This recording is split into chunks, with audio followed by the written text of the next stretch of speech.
Alhamdulillah. Dan syukur kehadirat Allah Waalaikumsalam. Subhanahu wa taala. Salawat dan salam kita mohon kepada Allah, mudah-mudahan disampaikan kepada Nabi besar Muhammad sallallahu alaihi wasallam. Yang sama-sama kita hormati instruktur tamu kelas menulis daring Alepsis malam hari ini, alhamdulillah sepertinya sudah hadir di ruang Zoom kita. Mas Wahyu Agung Prihartanto, saya menyapa dulu. Assalamualaikum, selamat malam, Mas. Waalaikumsalam, selamat malam, Mas Burhan. Terima kasih, Mas, sudah bergabung di kelas menulis daring. Sehat, Mas, ya? Sama-sama sehat, alhamdulillah. Baik, mohon izin, nanti saya bacakan profil Mas Wahyu. Kelas ini, teman-teman, kita mulai pada pukul 20 waktu Indonesia bagian Barat. Dan seperti biasa, sebagai pengantar, saya menyampaikan kepada teman-teman peserta kelas menulis daring Alepsis untuk dapat mengaktifkan video dan menonaktifkan mikrofon Zoom agar nanti instruktur tamu dan peserta bisa fokus menyampaikan materi dan peserta dapat fokus mendengarkan materi dari narasumber kita. Dan sepanjang kelas diharapkan teman-teman khususnya peserta kelas menulis daring Alepsis untuk dapat mencatat poin-poin penting dari materi yang disampaikan. Lalu nanti pada sesi tanya jawab silakan mengajukan pertanyaan dengan menuliskan pertanyaan di kolom komentar atau melambaikan tangan, mengaktifkan video dan silakan bertanya langsung kepada narasumber. Kemudian teman-teman kelas ini kita harapkan bisa interaktif ya. Materi malam hari ini adalah menulis artikel di media online. Seperti kita ketahui bersama bahwa disrupsi digital telah memberikan dampak besar bagi industri media cetak, khususnya koran, majalah, tabloid. Nah, sebagian besar media-media cetak beralih ke media-media online atau media-media digital daring. Nah, terjadi perubahan yang sangat drastis bagi peta kepenulisan tanah air maupun dunia. Penulis-penulis yang semula berbasis di ranah media cetak, sebagian di antara mereka beralih ke media-media online. Bermuncullah penulis-penulis yang aktif di media-media online. Bisa disebut diantaranya media-media seperti Detik.com, Kompas.com, dan lain sebagainya. Bahkan kelas menulis daring Alepsis juga menerbitkan majalah digital Alepsis. Nah, seperti apa ya? Seperti apa kiat menembus media online dan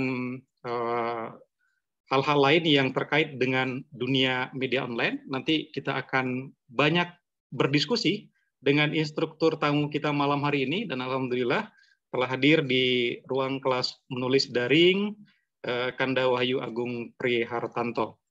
Mohon izin saya bacakan profilnya. Nama lengkap Wahyu Agung Prihartanto, tempat tanggal lahir Yogyakarta 11 Desember 1969.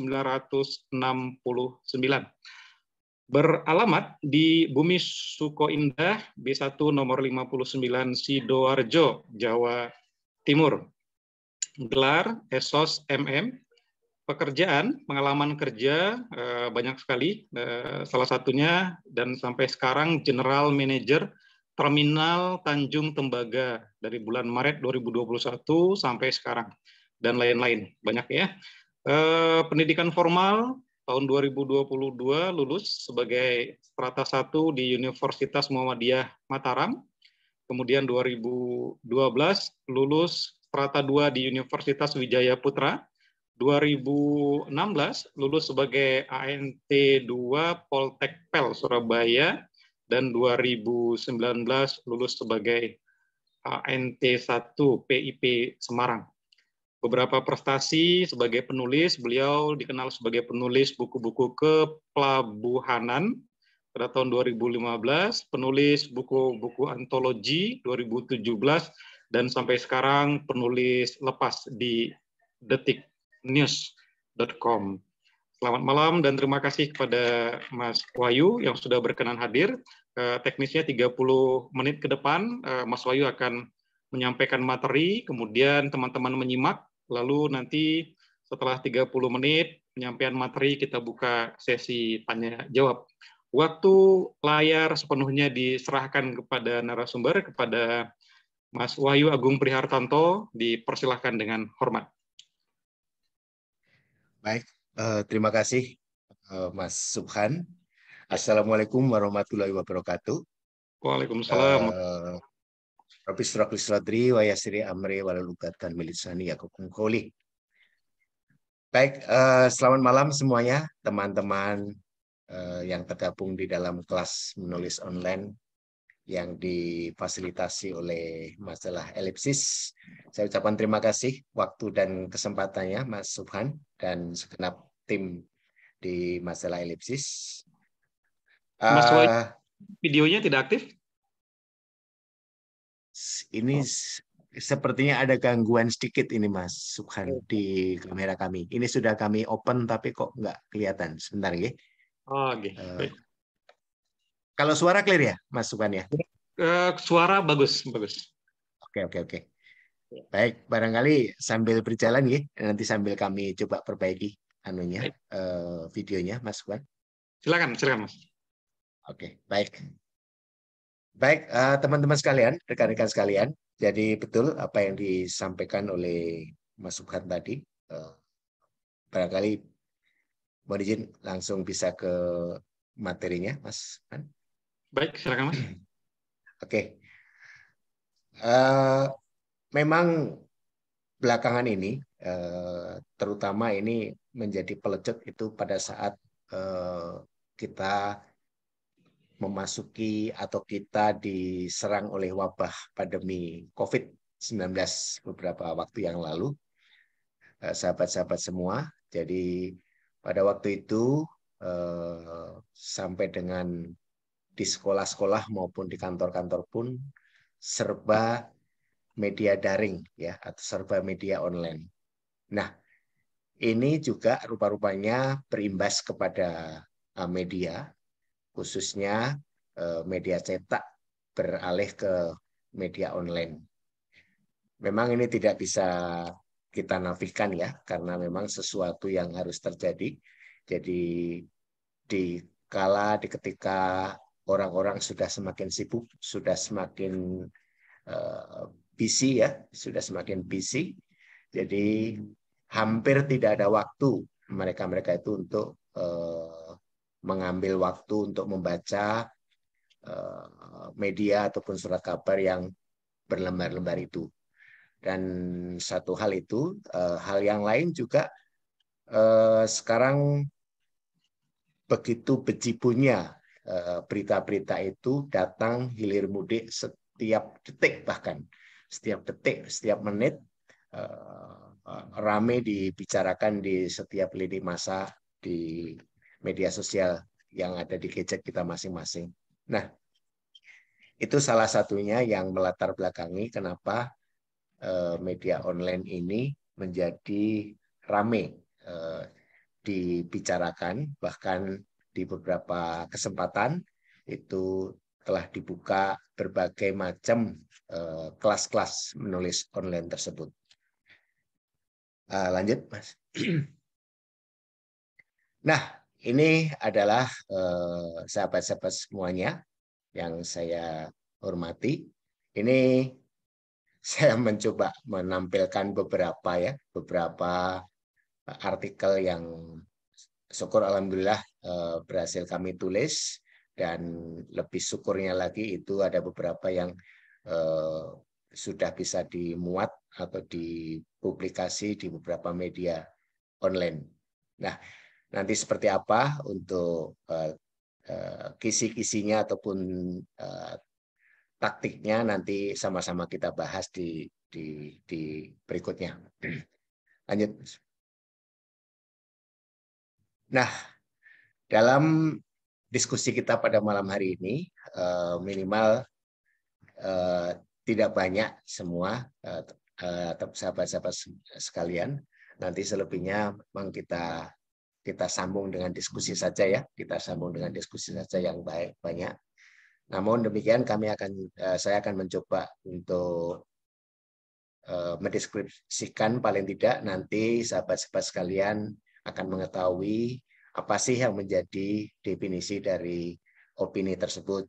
Kemudian juga menyangkut fungsi-fungsinya, kemudian unsur-unsur fakta dan opini, dan juga diharapkan nanti di penghujung acara ini rekan-rekan sekalian, sahabat-sahabat sekalian sudah bisa membedakan mana artikel opini dengan yang bukan artikel opini. Kemudian juga yang tidak kalah penting, sahabat-sahabat sekalian diharapkan juga mampu untuk memilih medium yang tepat untuk tema opini yang ditulis. Jadi khusus ini memang saya coba garis bawahi karena memang di beberapa media yang ada di sekitar kita ya, ini memang ada yang membawa spesifik ya. Jadi secara khusus, secara karakter tulisan, mereka itu memiliki pesan-pesan yang acap kali di media yang lain itu tidak dikhususkan ya. Jadi di media-media tertentu seperti Rahma ID ya, itu lebih banyak berbicara mengenai dunia keislaman, kemudian terkait dengan keluarga. Ada sedikit yang terbuka itu seperti Koreta ya, seperti Kumparan itu lebih kepada anak-anak muda ya. Kemudian Detik ya, Detik itu lebih kepada hal-hal yang terkait dengan perpolitikan.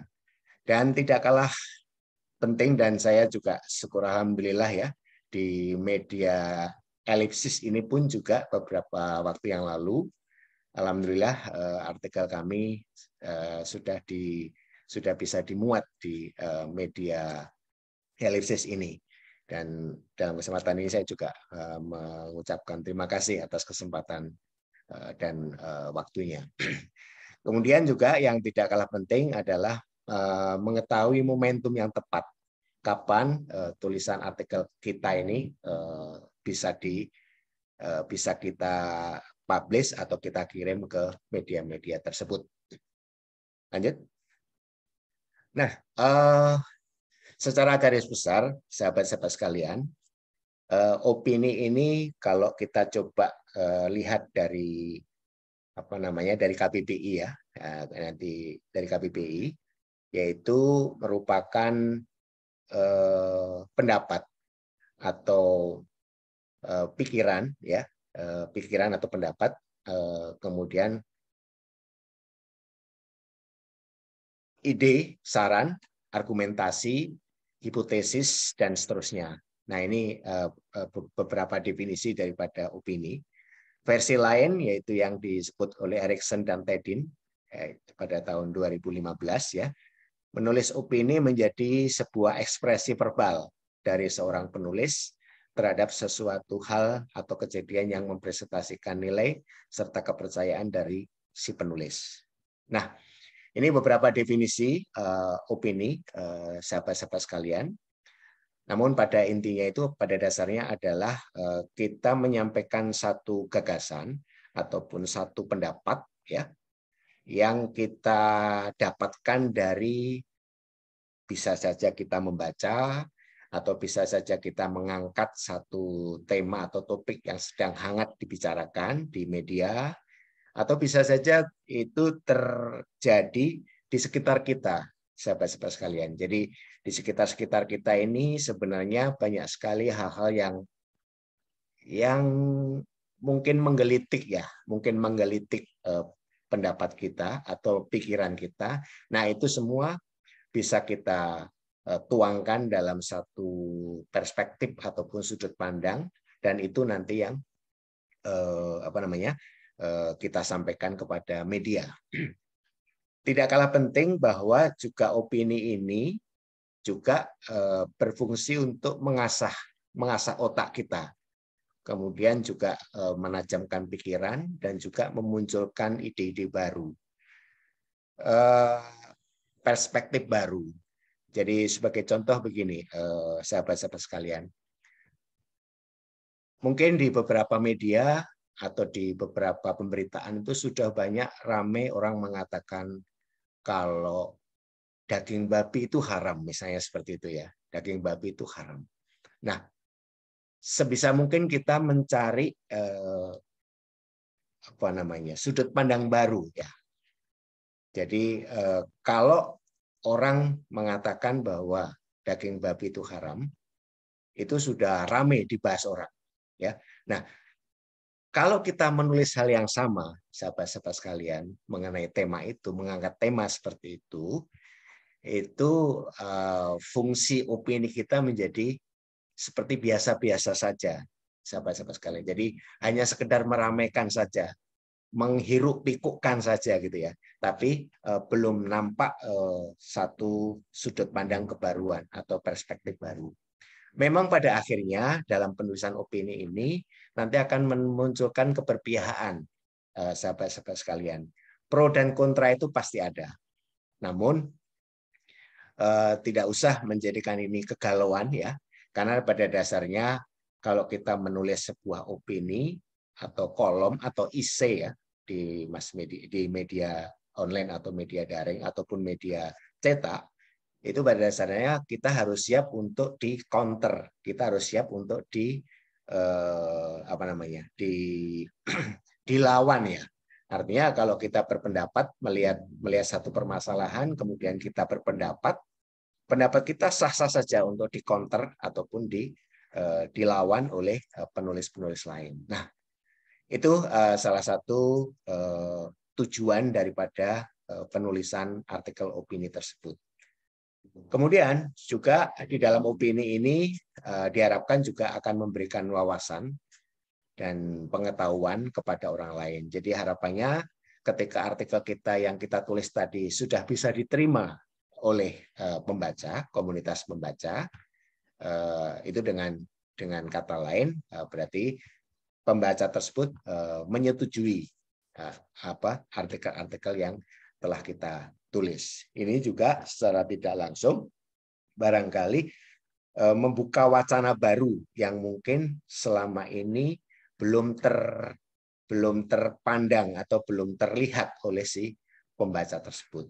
Nah, ini salah satu tujuan, beberapa tujuan yang kita bisa sebut dalam opini.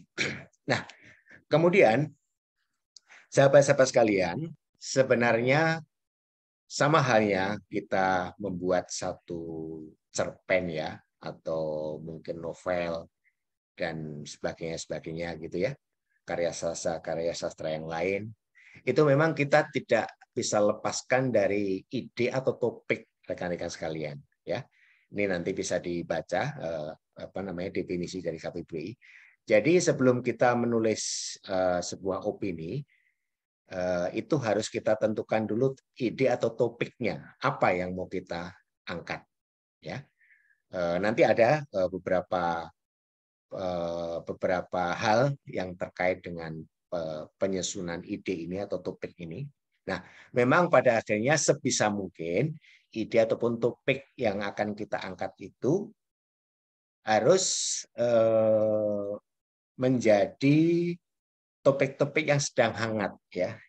Ya, jadi dia bisa berhubungan dengan masalah kemanusiaan, dengan masalah hak asasi, dengan masalah keluarga ya. Jadi istilahnya ide yang kita angkat ini harus mewakili kebanyakan, mewakili setiap insan manusia, itu bisa kita angkat ya. Jadi topik-topik ini atau ide ini yang harus kita perhatikan. Dan yang tidak kalah penting, topik yang kita angkat tadi juga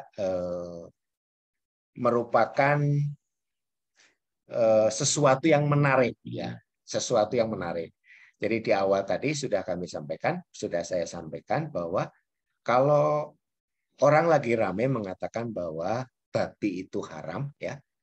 Jadi ketika kita menulis sesuatu yang temanya mirip seperti itu menjadi tidak menarik, teman-teman sekalian, sahabat-sahabat sekalian. Itu menjadi tidak menarik. Nah, bagaimana untuk menariknya? Nah, itulah nanti yang akan kita pelajari pada slide selanjutnya. Lanjut, Pak. Nah, setelah kita menentukan ide, ya, jadi langkah selanjutnya memang kita ini ada beberapa hal ya, ada beberapa hal yang bagaimana setelah kita dapat ide ini supaya ide kita ini menjadi menarik. Nah, ini beberapa hal diantaranya berarti bahwa ada banyak hal yang bisa dijadikan dalam ide tulisan opini. Ide bertebaran di mana-mana, menunggu untuk kita petik dan kemas dalam sebuah tulisan atau video, cerita pendek, novel, dan lain sebagainya. Persoalannya adalah setelah ide itu terkumpul, lalu bagaimana? Nah, di sini seringkali penulis merasa kebingungan di antara memilah, memilih, bahkan justru mengembangkan ide tersebut yang akan benar-benar ditulis. Nah, sebenarnya ide ini bukanlah hal yang rumit atau ruwet ya, yang harus selalu dicari-cari, tidak, sahabat-sahabat sekalian. Namun seringkali memang ide ini datangnya dengan sendirinya di sela-sela aktivitas kita sehari-hari. Jadi tadi di awal saya sudah sampaikan bahwa ide ini sebenarnya bisa berasal dari mana-mana, ya, bisa dari bacaan, ya, bisa dari media-media, bisa dari pemberitaan-pemberitaan yang lagi rame saat ini, ya. Nah, itu bisa kita ambil sebagai ide. Nah, di beberapa hal memang seorang bijak ya itu ngomong atau berbicara bahwa menulis itu memang menjadi bagian atau jadwal yang ketiga setelah di sebelumnya kita ini harus rajin juga membaca, teman-teman sekalian. Nah, ini bisa menjadi sumber inspirasi dari ide. Jadi istilahnya bacalah, bacalah, bacalah, dan baru menulis. Ya. Nah, dari membaca dan juga nanti dikombinasi dengan keseharian kita, dengan yang kita saksikan di sekitar kita, di lingkungan kita, itu akan menjadi satu kumpulan pikiran yang nanti bisa kita sama-sama kita tuangkan di dalam tulisan kita. Nah, sehingga bahwa setelah ide itu terkumpul, barulah nanti penulis melakukan memilih, memilah, dan juga mengembangkan ide tersebut. Lanjut. Nah, setelah ide terkumpul, itu penulis bisa beranjak untuk mengembangkan, memilah, dan memilih. Ya, untuk memudahkan proses penyaringan. Jadi setidaknya ide itu harus mewakili salah satu atau keenam-enamnya ini, sahabat-sahabat sekalian. Yang pertama tentu harus menyangkut kepentingan publik. Sebagai contoh misalnya ya, ada berita di media misalnya kasus penangkapan Nikita Mirzani misalnya. Nah, ini menurut sahabat-sahabat sekalian kira-kira menarik publik atau tidak, kan seperti itu. Nah, seandainya itu tidak, ya sudah, kita tidak perlu ambil seperti itu.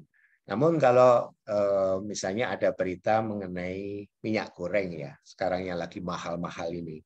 Nah, itu bagaimana kita mensikapinya? Bagaimana persepsi kita, sudut pandang kita? Nah, itu yang kita masukkan dengan menyangkut kepentingan publik. Kemudian juga penting diketahui oleh khalayak. Jadi memang satu sudut pandang ataupun satu persepsi, perspektif ya maksud kami. Jadi itu terkadang ada hal-hal yang belum terlihat, sahabat-sahabat sekalian. Ada hal-hal yang belum ternampak di permukaan yang sebenarnya itu sudah berada di sekitar kita.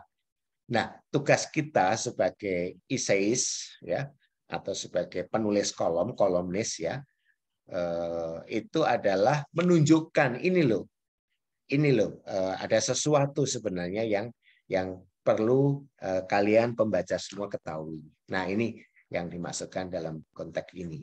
Kemudian juga bisa menjelaskan fenomena ataupun kontroversi. Tadi di awal memang sudah saya sampaikan bahwa salah satu fungsi dari artikel opini ini adalah pasti akan ada keberpihakan. Jadi ada pro dan ada kontra. Ya, ini sepanjang pengamatan dan sepanjang pengalaman yang kami alami beberapa waktu terakhir ini memang tidak menjadi masalah. Jadi ketika kita menulis sesuatu dan itu menimbulkan satu fenomena ataupun kontroversi itu tidak ada masalah. Karena memang nanti akan tersaring secara atau terreduce ya dengan adanya berita-berita yang mengcounter tulisan yang kita buat tersebut. Nah, kemudian juga mendorong ide ataupun pendekatan baru. Jadi setiap kali kalau kita melihat contoh kecil saja, misalnya kita naik sepeda motor ya,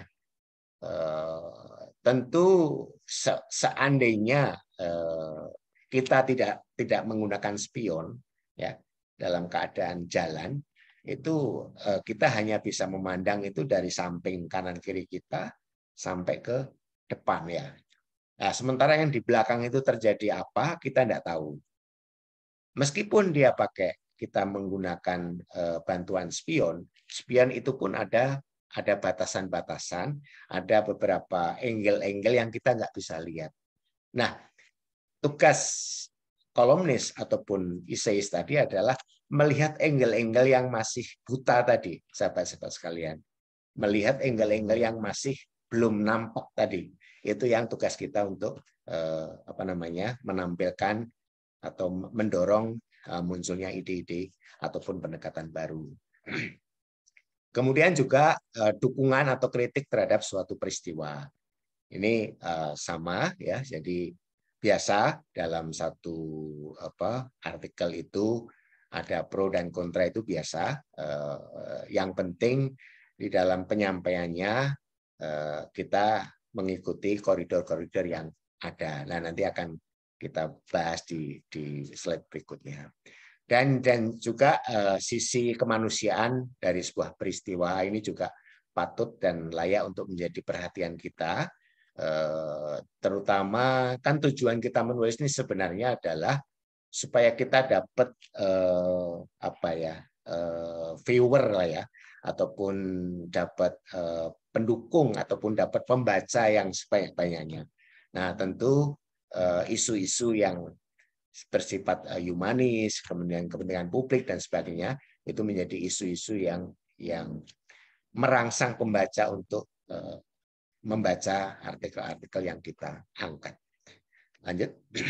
Nah, sahabat-sahabat sekalian, setelah kita menentukan ide ataupun topik, ya, tahapan berikutnya adalah kita membuat angle, ya, angle ataupun orang mengatakan sudut pandang, ya, ataupun perspektif.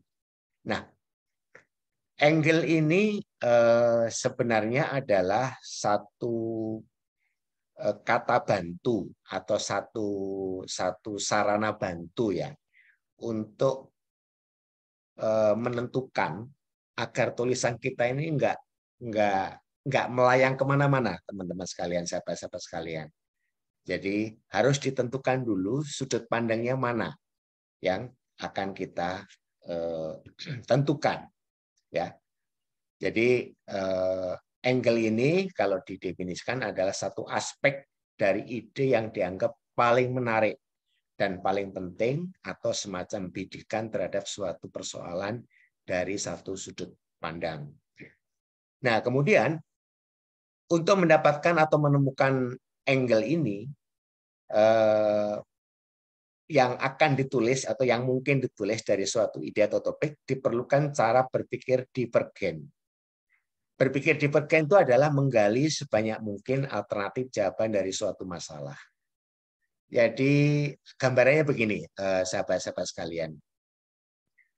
Pernahkah kita di satu kesempatan begitu ya, ini barangkali mohon maaf, jadi slide memang tidak bisa kami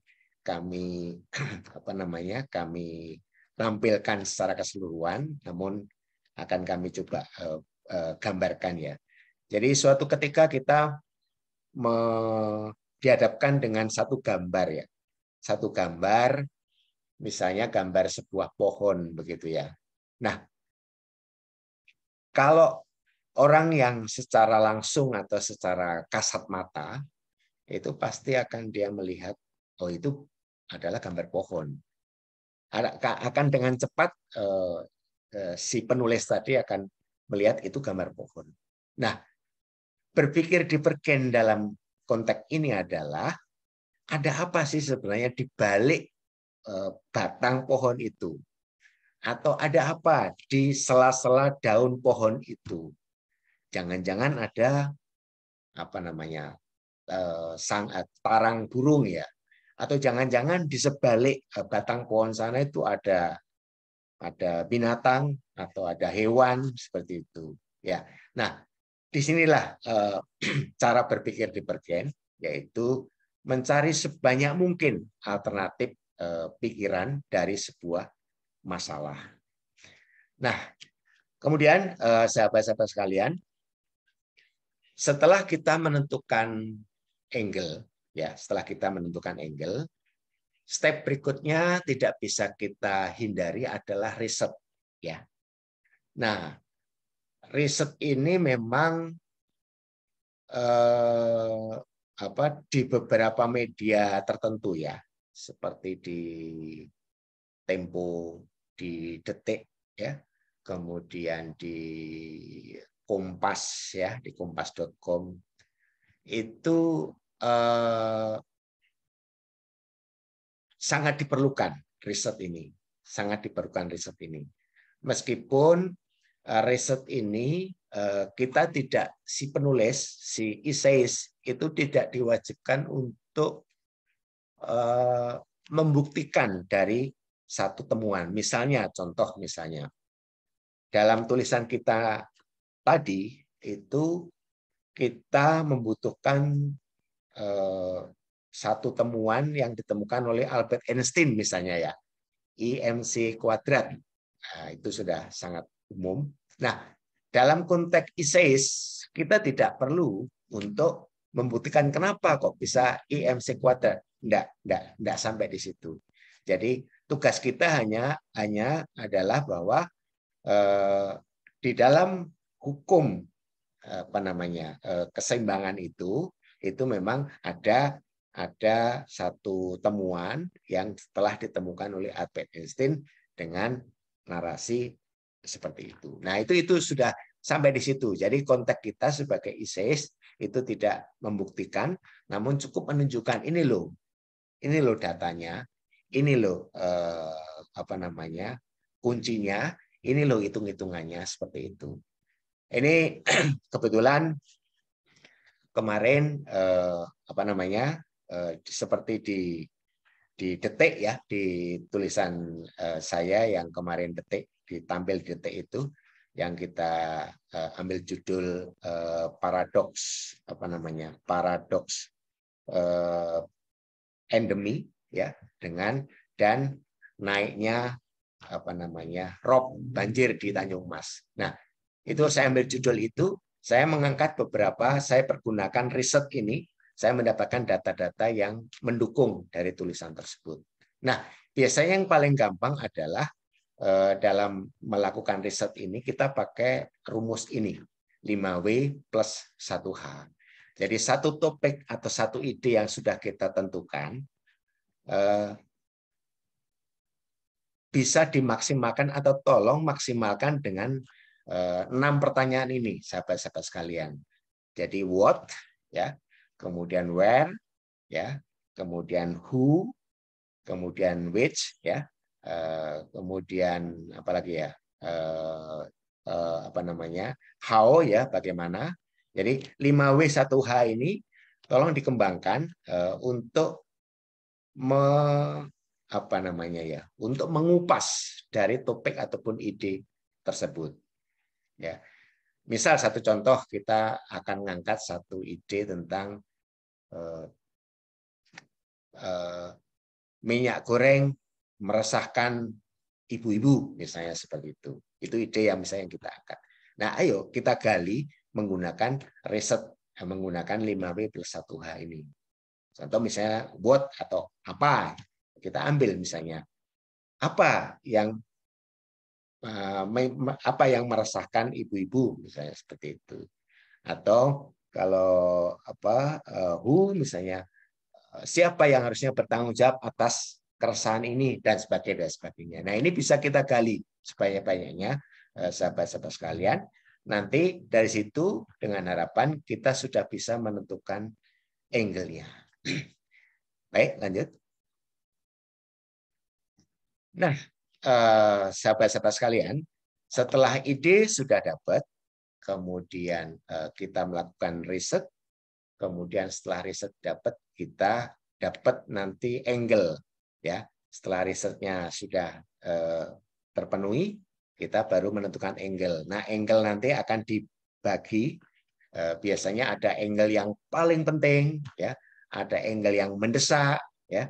Ada angle yang kebaruan dan sebagainya. Nah, setelah kita menentukan angle tadi, katakanlah nanti ketemu 5 angle ya, 5 angle misalnya.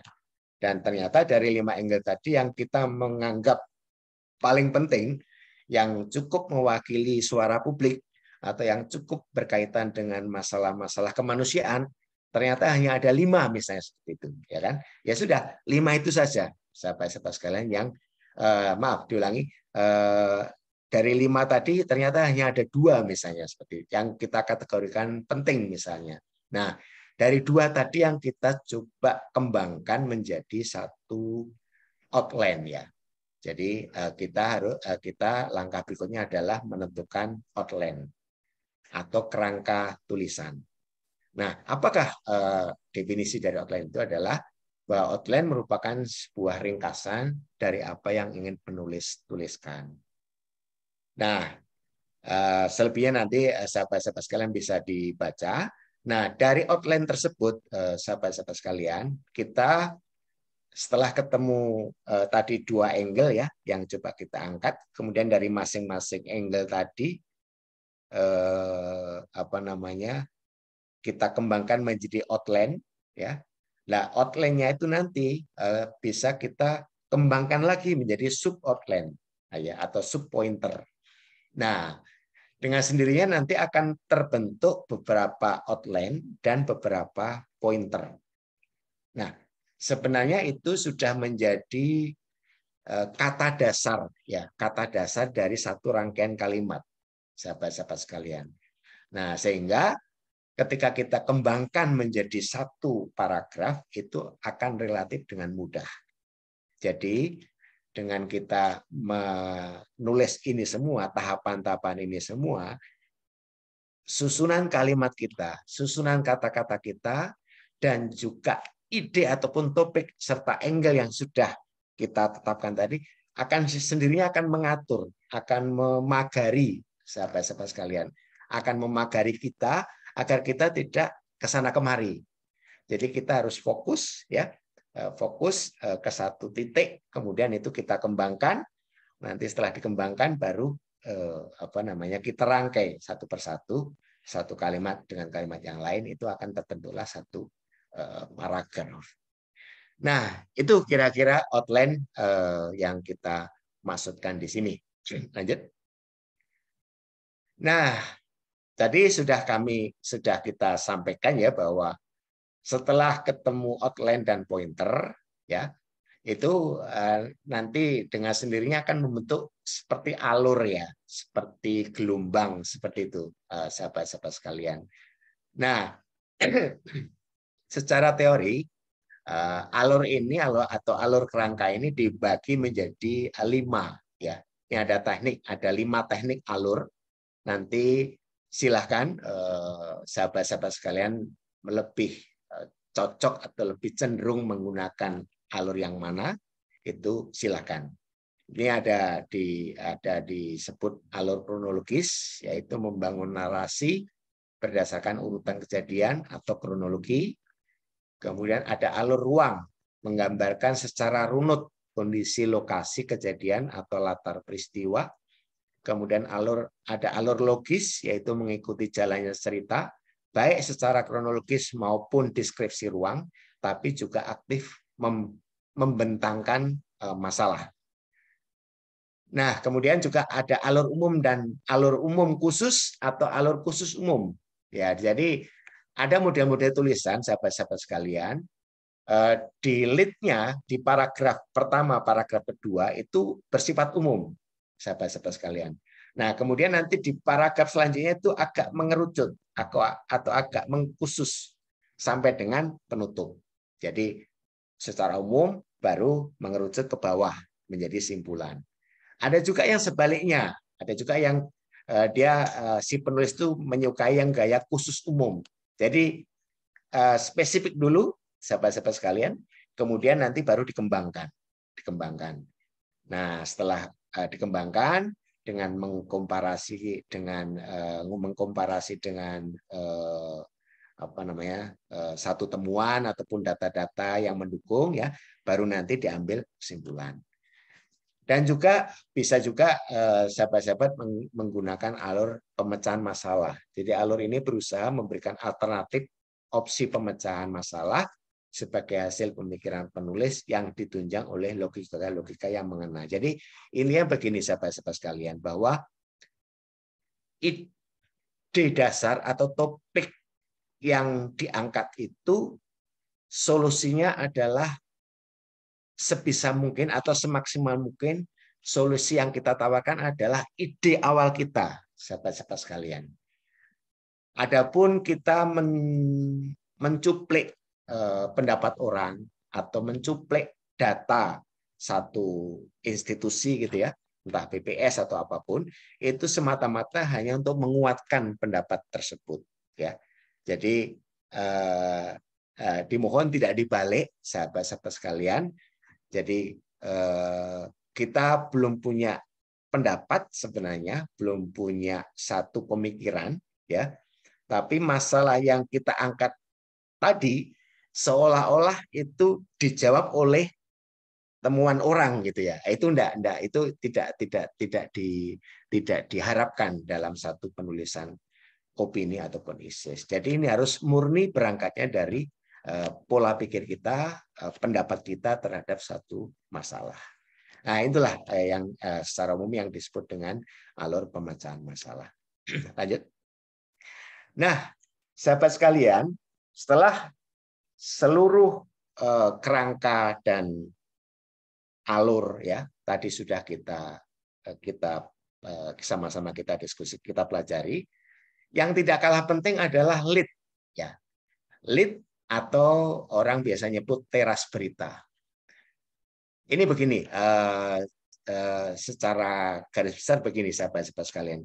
Kalau sahabat-sahabat sekalian, teman-teman sekalian, sahabat penulis yang baik, mau belanja ke sebuah toko, ya, itu tentu akan menarik, atau warung lah katakanlah seperti itu, ya, warung katakanlah seperti itu. Sahabat pasti akan tertarik duluan ketika melihat etalase di warung itu. Contoh misalnya warung jualan soto seperti itu, ya. Nah, sebelum kita masuk, kita sudah tertarik. Aduh, etalasenya bagus. Baru di situ ada tumpukan lauk, ada tumpukan bumbu-bumbu, ya, dan sebagainya. Nah, itulah yang kita masukkan dengan lead itu. Jadi usahakan, ya, di paragraf pertama itu tampilkan satu lead atau satu paragraf yang membuat pembaca tertarik, sahabat-sahabat sekalian. Nah, biasanya kalau saya, ya, biasanya saya lebih suka menggunakan yang sifatnya kronologis atau alur cerita, sahabat-sahabat sekalian. Jadi saya lebih tertarik seperti itu.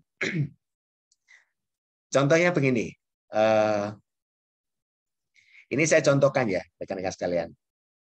Lead yang pertama, sumber daya paling berharga saat ini sesungguhnya bukan lagi minyak atau sumber daya alam lainnya, melainkan data. Ini lead yang pertama. Lead yang kedua, tahun depan Jakarta menjadi tuan rumah Asian Games. Nah, sekilas pasti sahabat sekalian akan otomatis menilai bahwa yang pertama itu yang bagus.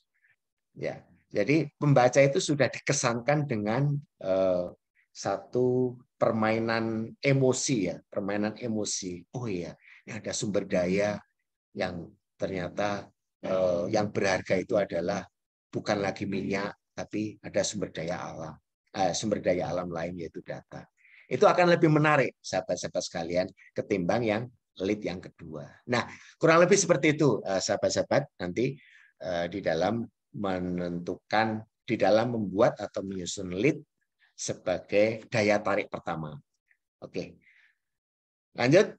Setelah lead, tentunya baru kita menyusun paragraf-paragraf ya. Ini secara umum atau secara garis besar sudah saya sampaikan di awal tadi. Jadi setelah kita dapat pointer-pointer dan sub-pointer-pointer, itu sub-pointer itu adalah sebenarnya inti dari kalimat tersebut.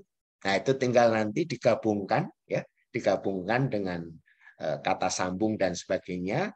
Kemudian perhatikan antara kalimat yang satu dengan kalimat berikutnya ini harus saling menguatkan, sahabat-sahabat sekalian. Jadi jangan sampai terjadi nanti kalimat pertama itu berbeda, kalimat berikutnya berbeda. Nah, itu menjadi nanti pembaca akan mengernyitkan, dah ini apa maksudnya ya? Nah, itu. Nah, ini jangan sampai terjadi.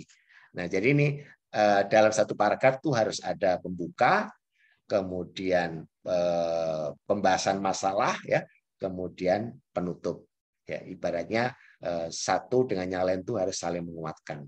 Jangan lari sendiri-sendiri. Itulah makanya tadi diperlukan kita membuat pointer-pointer tadi. Dan kemudian sebuah paragraf ini yang dimasukkan tadi ya, sebuah paragraf yang baik itu harus memiliki gagasan utama, kalimat utama, dan kalimat penjelas.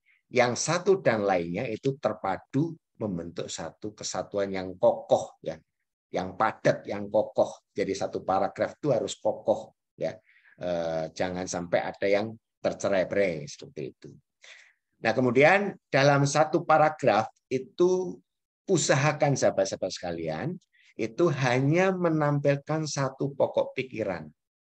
Jadi jangan sampai terjadi ya, usahakan ya dalam satu paragraf itu ada lebih dari satu pikiran, karena itu nanti akan membingungkan kawan dan lawan. Bagi penulis sendiri pun akan terjebak nanti sahabat-sahabat sekalian. Kok gini ya, kok gini ya, seperti itu. Nah, kembali lagi itulah fungsi daripada kenapa kita harus menyusun kerangka outline ataupun alur cerita tadi. Nah, kemudian dalam setiap paragraf mempunyai pikiran atau ide pokok yang sesuai dengan ide pokok karangan. Lanjut. Nah, baru setelah itu kita menginjak ke judul, sahabat-sahabat sekalian. Nah, sebagai catatan, judul ini sebenarnya tidak melulu harus, nah ini kebetulan saja ya urutannya ini kita taruh di belakangan, tapi sebenarnya judul ini bisa kita tentukan di awal, atau tentukan di tengah-tengah, ya, ataupun di penghujung, ataupun di akhir. Itu sah-sah saja, sahabat-sahabat sekalian. Nah, jadi beda loh ya antara topik ataupun ide dengan judul, itu beda ya. Kenapa? Karena di dalam judul ini ada beberapa kaidah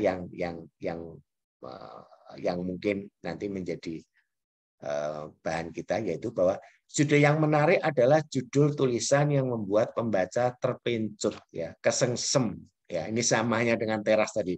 Jadi judulnya sudah manis, menarik ya, ditambah lead-nya paragraf pertama menarik. Nah, itu harapannya pembaca akan lebih penasaran, apa sih isinya ini ya, seperti itu.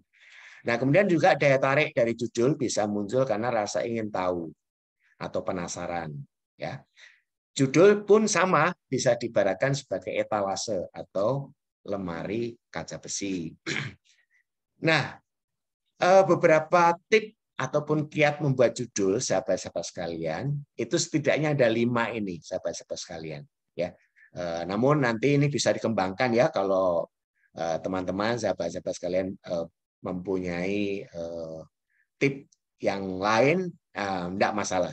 Tapi kalau saya dalam konteks ini yang bisa kita pelajari adalah yang pertama, hindari singkatan atau akronim.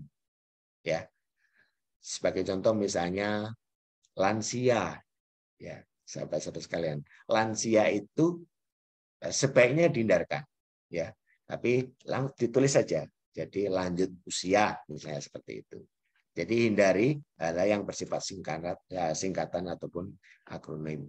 Kemudian yang kedua, buatlah judul itu seringkas mungkin, sejernih mungkin, dan seklir mungkin.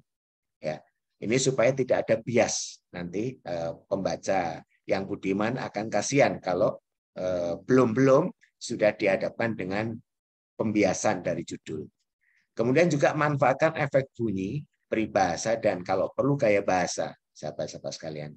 Ini biasanya kan seperti tadi ya, di detik itu ya, kami kasih judul paradoks, ya itu seperti itu. Kami awali dengan paradoks. Nah itu sah teman-teman sekalian. Jadi orang itu bagi yang belum terlalu mengenal istilah itu akan tertarik dulu dengan istilah itu, kemudian berusaha untuk mencari di kamus apa sih paradok ini, seperti itu. Nah itu salah satu contoh. Kemudian juga pilih kata-kata yang menarik, dan yang tidak kalah penting adalah hindari penggunaan atau istilah-istilah asing, sahabat-sahabat sekalian. Jadi sebisa mungkin harus kita menggunakan bahasa Indonesia. Paling tidak padanannya. Jadi kalau ada istilah asing yang terpaksa harus kita angkat, kita harus berupaya mencari padanannya. Lanjut. Nah, sahabat-sahabat sekalian, ini sepertinya sudah slide yang terakhir ya. Setelah tahapan-tahapan tadi kita lalui, ya rekan-rekan sekalian, jadi mulai dari kita nyusun menentukan ide atau topik, kemudian kita menentukan angle, kemudian kita melakukan riset awal, kemudian kita menentukan outline, ya, kemudian setelah itu kita menentukan lead, ya, judul, ya berarti dengan sendirinya tulisan kita sudah selesai. Namun jangan buru-buru dulu untuk kita kirim ke media yang akan kita target, sahabat-sahabat sekalian. Nah, di beberapa kesempatan, di beberapa case yang saya pernah alami ya, rekan-rekan sekalian, ketika kita buru-buru mengirim, ya, itu seringkali setelah tulisan tersebut kita baca ulang, itu masih ada beberapa yang janggal, ya, masih ada beberapa yang kurang pas begitu ya, atau kurang kuat ya. Kita menyuplik data tadi kurang begitu menguatkan. Nah, ini akan menjadi penyesalan kalau kita tidak melakukan break dulu, sahabat-sahabat sekalian. Jadi kita harus selalu menjadi editor bagi diri sendiri. Jadi sebelum masuk ke meja redaksi untuk diedit, ya, jadilah kita menjadi editor sendiri. Kita break dulu, sahabat-sahabat sekalian. Kita pergunakan waktu untuk bersantai 30 menit sampai 1 jam. Bagi yang suka ngopi, monggo ngopi. Bagi yang mohon maaf yang masih merokok, monggo merokok ya. Pokoknya berpindah dulu dari tulisan tadi. Nah, nanti setelah 30 menit atau 1 jam barulah kembali. Biasanya sahabat-sahabat sekalian, nanti kita akan menemukan itu celah-celah yang nanti akan kalau dibaca sama sahabat-sahabat membaca itu nanti akan menjadi bahan diskusi. Nah, memang sebaiknya memang harus clear ya. Kita harus kita edit kalau perlu. Kalau rasa wah ini kok kurang pas ya yang ini ya. Ya ayo kita edit. Nah, untuk itu makanya kita perlunya mengambil waktu untuk break tadi. Kemudian juga jangan melakukan penjiblaan atau plagiarisme. Ini sangat diharamkan kalau istilahnya ya, sahabat-sahabat sekalian. Kecuali mengutip karya orang lain. Ya. Mengutip itu boleh, sah. Ya. Sepanjang, pertama, jangan diambil semua isi tulisan. Misalnya kalau dia tulisan Albert Einstein, ya ini supaya sama dengan yang di awal tadi.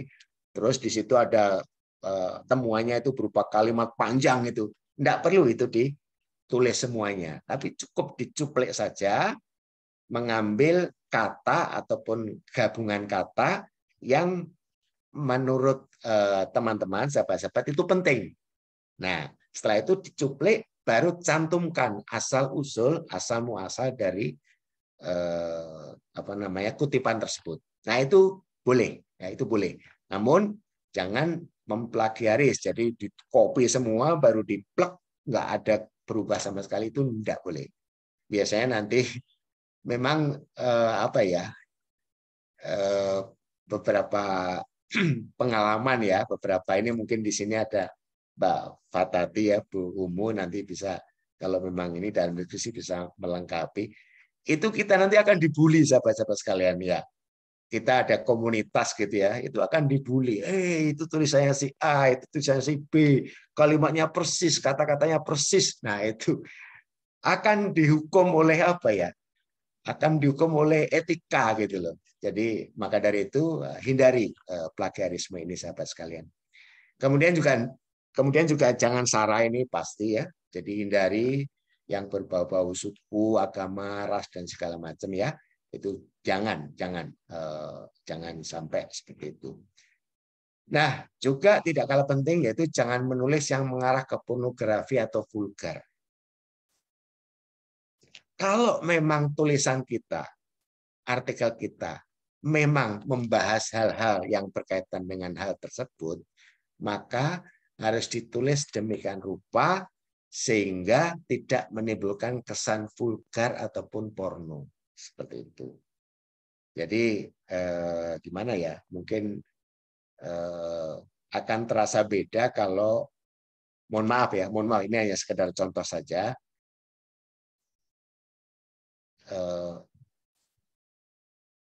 Seketika si Budi kencing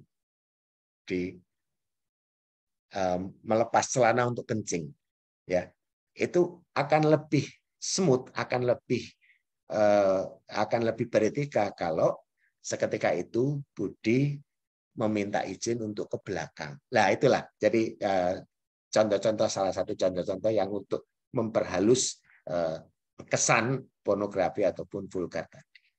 Nah, kemudian juga kalau kita menggunakan mereferensi dari link ya di internet ya untuk memperkuat argumentasi kita tadi ya, itu pastikan bahwa link tersebut adalah link yang kredibel. Sekarang kan banyak nih sahabat-sahabat sekalian ya, ada seperti Wikipedia, ada ya macam-macam tuh, ada yang co-ID itulah.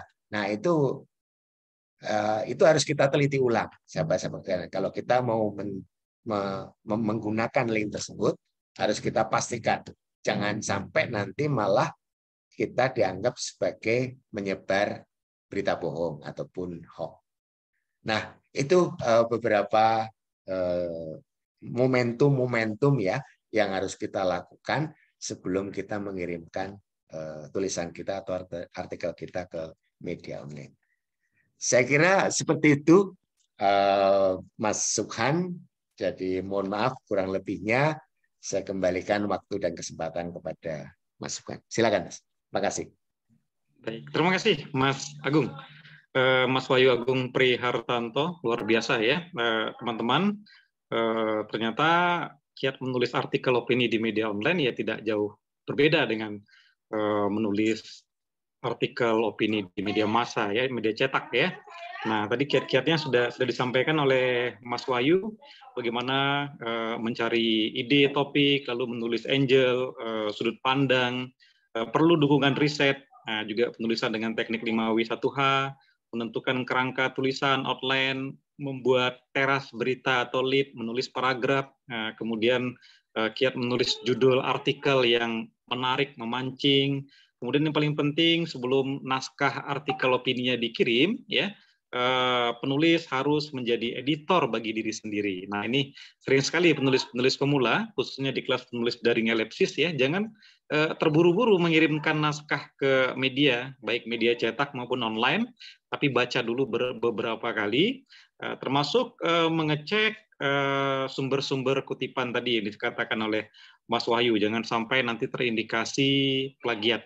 Nah, mengutip boleh saja, tapi tentu dengan kiat etika juga, jangan sampai nanti menjadi plagiat ya, memplagiasi karya orang. Baik teman-teman, sudah cukup panjang bahasan materi dari Mas Wahyu. Tiba saatnya kita membuka sesi tanya jawab, dan untuk sesi pertama ini saya undang peserta KMD Lepsis dari Tanjung Balai, Sumatera Utara. Ada Bang Syafarudin Marpaung. Silakan Bang Syafarudin, aktifkan videonya. Ya, terima kasih. Assalamualaikum warahmatullahi wabarakatuh. Selamat malam. Mohon maaf Bang Subhan, mohon izin saya tidak mengaktifkan kamera. Takutnya sinyal kurang mendukung. Baik, silakan Bang Syafarudin. Terima kasih kepada narasumber hebat dan moderator. Topik kita pada malam hari ini memang cukup menarik, meskipun sudah berulang sekali saya ikuti, dan bahkan terakhir juga di Bukit Tinggi juga bersama Bang Subhan. Ini adalah salah satu topik yang kita diskusikan bersama. Saya masih tetap memiliki pertanyaan mungkin yang untuk menambah pengetahuan saya. Yang pertama, apakah dalam menulis opini ini kita harus berpihak pada satu posisi? Misalnya apakah harus pro atau kontra dengan satu kasus atau topik yang diperbincangkan? Apakah harus satu posisi atau boleh keduanya? Kita terkadang pro, terkadang kita kontra di dalam tulisan tersebut. Misalkan saat ini kan topik yang katakan permasalahan yang juga dibincangkan, adanya larangan pengendara sepeda motor memakai sandal seperti itu. Misalkan kita mau mengangkat kasus tersebut, apakah kita harus setuju dengan pendapat tersebut atau kita menentang pendapat tersebut atau bagaimana? Mohon nanti diberikan pencerahan. Itu yang pertama. Yang kedua, masih berhubungan juga teknis penulisannya secara baik itu seperti bagaimana teknis caranya? Apakah kita kumpulkan dulu bahan-bahan sebanyak mungkin, baru kita baca dan kita tulis? Tentunya kita akan dalam menulis tersebut dipengaruhi oleh bahan-bahan yang kita baca tadi. Bagaimana untuk menghilangkan katakan plagiasi yang kita sudah tertanam di pemikiran kita akan opini-opini yang sudah kita baca. Dan yang terakhir mungkin selain dari elipsis, mungkin ada lagi katakanlah koran-koran online atau media-media online yang baik untuk kita sebagai pemula ataupun amatiran untuk mengirimkan naskah-naskah sederhana. Terima kasih. Horas. Ya, Horas Bang Syafarudin Marpaung di Tanjung Balai, Sumatera Utara. Terima kasih, pertanyaannya menarik ya. Saya mengundang penanya lainnya, namun sebelum itu saya kira biar tidak terlalu panjang, nanti Mas Wahyu bisa menjawab pertanyaan dari Bang Syafarudin ya. Intinya ketika menulis opini, bagaimana sikap penulis, apakah subjektif atau netral yang menghadapi pro kontra dari suatu isu atau suatu kasus ya. Kemudian teknik menulisnya, bagaimana kiat agar terhindar dari keterpengaruhan sumber-sumber bacaan. Silakan, saya kira Mas Wahyu dijawab. Waktu dan layar dipersilakan untuk Mas Wahyu. Baik, terima kasih Horas Pak Sabarudin. Salam kenal. Wah, ini berat banget masukan pertanyaannya. Ini begini, Bang Sabar ya, Bang Sabar ya. Untuk kami balik deh dari yang belakang ya. Banyak Bang Sabar, media-media dalam tanda kutip yang bisa kita jadikan untuk ajang belajar ya. Itu banyak di tingkat di skala nasional pun ada. Di daerah-daerah juga sekarang ini sudah banyak memang media-media online itu. Kalau di skala nasional yang biasa saya ini mungkin mohon maaf nanti kalau ini jadi seperti di Kureta ya, Kureta Kumparan itu ya, Bang Sabar ya. Itu relatif seleksinya itu tidak terlalu ketat ya, tidak terlalu ketat. Ini kecuali media online Ellipsis ya, di Bang Zuban ini ketat kalau kalau ini apa namanya mengedit ya. Namun yang saya sebutkan di atas tadi itu sebenarnya bisa menjadi ajang untuk pembelajaran ya, kalau saya pinjam istilahnya Bang Sapar tadi. Suara.com ya, atau Your Say itu juga relatif tidak terlalu ketat. Jadi itu bisa dicoba ya, monggo kalau nanti mau dijadikan sebagai pembelajaran. Bahkan di Your Say itu unik di sana Bang Sapar ya. Semisal gini, di Your Say itu ada ada ada satu momen ya. Misalnya tulisan kita ini konsep dasarnya, ide dasarnya udah bagus ya, udah bagus gitu ya. Namun penyusunan kata ke kalimat dan struktur paragrafnya menurut mereka kok masih perlu diperbaiki seperti itu ya. Nah itu biasanya nanti dimasukkan di kolom apa ya, kalau nggak salah delay ya. Yang intinya nanti di situ, tolong penulis perbaiki. Ini tulisanmu bagus, idenya bagus, tapi ini masih ada beberapa yang perlu diperbaiki. Nah, itu di Your Say seperti itu. Nah, nanti sudah lakukan aja perbaikan sesuai yang diharapkan tadi, Bang Sapar, kemudian dikirim ulang.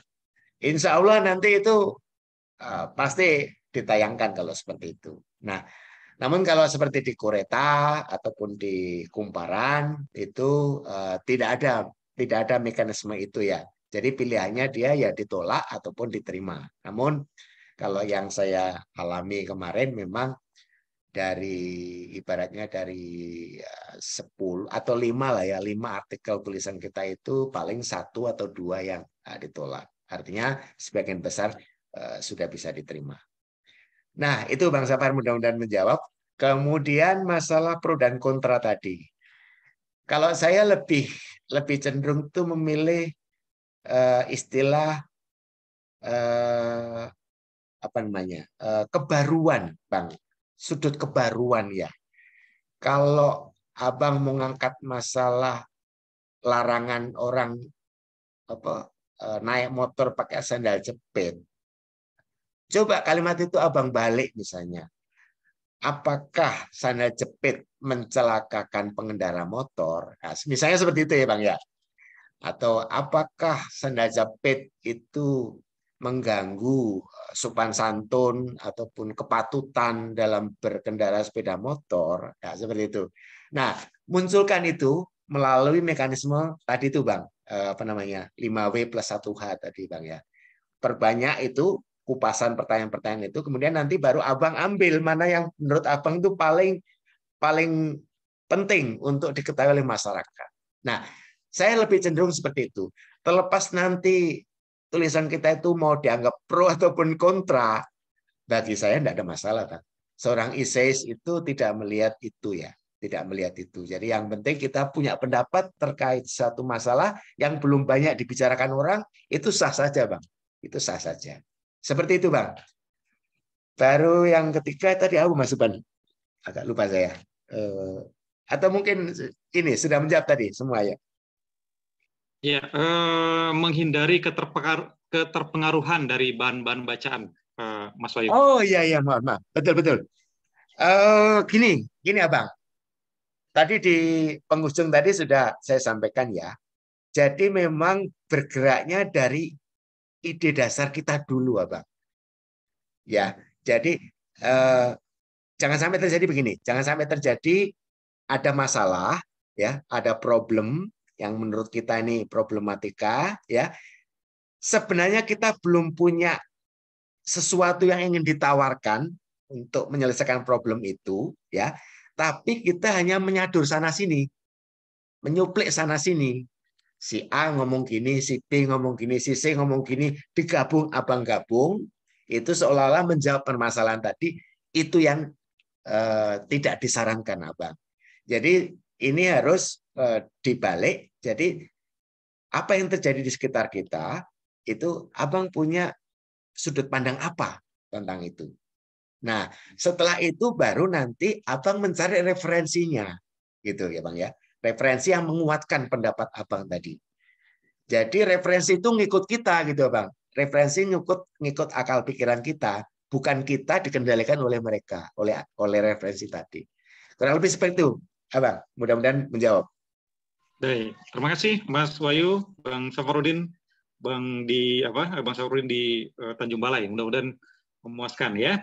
Baik, dari Tanjung Balai kita ke Bandung. Ada Kak Indah di kolom komentar mengajukan pertanyaan. Saya mau bertanya, tapi sebelumnya agak sedikit melenceng. Saya mengira angel ini hanya ada saat kita men-shot sebuah foto. Ternyata dalam tulisan fiksi pun angel diperlukan. Saya pernah melihat kalimat ini di suatu postingan.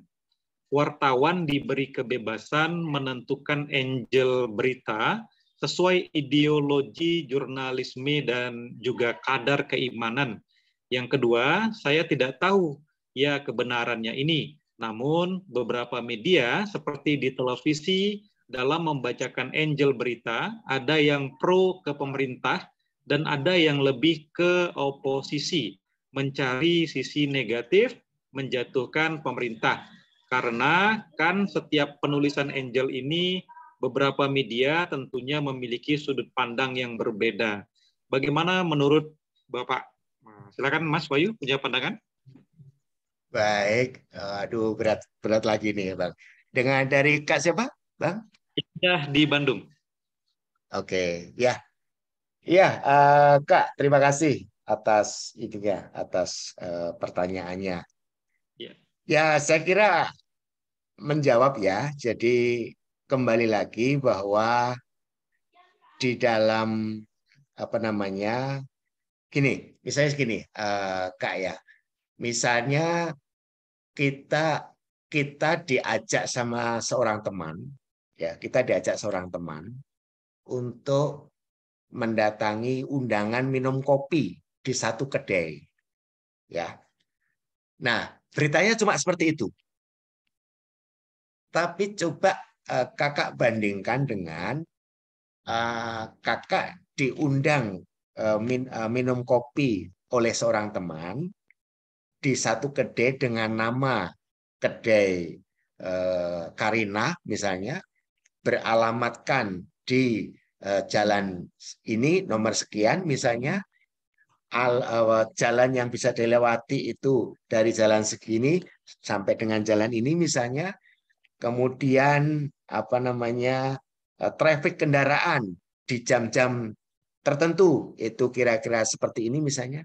Nah, yang kedua inilah yang dimaksudkan dengan memperbanyak angle, memperbanyak sudut pandang. Itu dengan sendirinya nanti kakak akan lebih mudah untuk menyusun kata ke kalimat menuju kedai kopi tadi. Kurang lebih seperti itu. Jadi pesannya adalah supaya tulisan kita ini tidak hambar kakak ya. Supaya tulisan kita ini bisa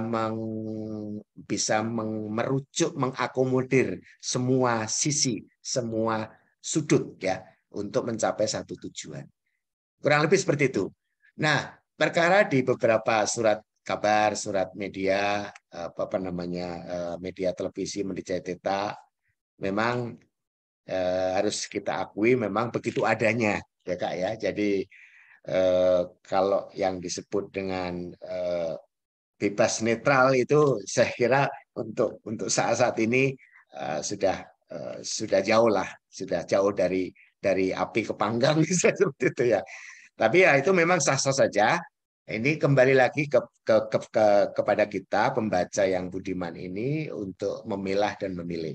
Ya, itu seperti itu. Jadi saya kira fungsi dan peran angle untuk penulisan opini itu seperti itu. Mohon maaf, mudah-mudahan menjawab. Ya, baik. Terima kasih Mas Wahyu. Demikian Kak Indah di Bandung ya. Jadi kembali ke penulis, bagaimana sikap penulis dalam melihat suatu objek isu, peristiwa, kasus, dan lain sebagainya. Tentu saja orientasinya pada kebenaran, bukan pembenaran. Ya. Baik, dari Bandung kita ke Toli-Toli. Ada Bang Agam Paman. Pak Wahyu, mohon bertanya, apakah judul dan lead berita itu sama? Jika berbeda, di mana posisi lead berita dalam artikel? Silakan, Mas Wahyu. Siap, baik. Terima kasih. Bagus, bagus, bagus, bagus banget pertanyaannya. Judul dengan lead tidak sama, Mas, tapi di antara keduanya harus melengkapi. Ya, contoh begini. Jadi istilah sederhananya begini. Judul itu satu kumpulan kata, 2 atau 3 kata atau maksimal 5 kata, ya, yang dikemas sedemikian rupa menjadi menarik. Itu satu. Kemudian yang kedua, ketika kita membaca judul, itu sebenarnya pembaca itu sudah digiring. Ini kemana arah tulisan Mas? Siapa tadi Bang yang nanya Mas? Pertanyaan dari Mas Agam Faman, Toli-Toli. Oh iya, oke, Mas Agam, Toli-Toli. Jadi itu sudah mendefinisikan, sudah bisa ditebak, Mas Agam. Maksud tujuan tulisan Mas Agam itu kemana? Itu dari membaca judul. Contoh tadi saya contohkan ya, satu tulisan saya di Detik itu paradoks endemi ya dan banjir rob. Nah, itu sudah bisa ditebak. Oh, berarti ini Wahyu pasti akan menceritakan tentang apa sih tanda-tanda endemi itu, ya. Kemudian karena endemi itu, karena selama pandemi itu kita pakai menggunakan air, berarti logikanya adalah air yang di bawah tanah itu akan tersedot banyak, ya. Dan pemakaian air bawah tanah yang berlebih itulah yang itu menjadi salah satu penyebab adanya banjir rob. Nah, itu seperti itu, Mas Agam ya. Dari judul itu kita sudah bisa menebak. Nah, baru di lead itu kita sedikit kita panjangkan, Mas. Jadi lead ini sebenarnya melengkapi judul ya. Melengkapi judul. Jadi satu rangkuman gitu ya, satu rangkuman. Kalau misalnya pembaca itu malas membaca tulisan di bawahnya ya karena waktu dan sebagainya, itu dengan membaca lead itu sudah menjawab. Oh, ini Mas Agam ini maksudnya begini, maksudnya begini. Seperti itu. Nah, itu maksudnya. Jadi nanti kalau si pembaca ini ternyata tertarik di lain waktu, lain kesempatan, kalau merasa sudah ada waktu buat mereka baca, dia akan ulangi lagi. Coba sih yang tadi tak baca itu kayaknya menarik, seperti itu. Saya akan ulangi lagi. Nah, seperti itu. Jadi keduanya itu memang berfungsi sebagai teras dari karya kita. Seperti itu Mas Agam. Mudah-mudahan menjawab. Baik, terima kasih Mas Wahyu. Demikian Bang Agam di Toli-Toli ya.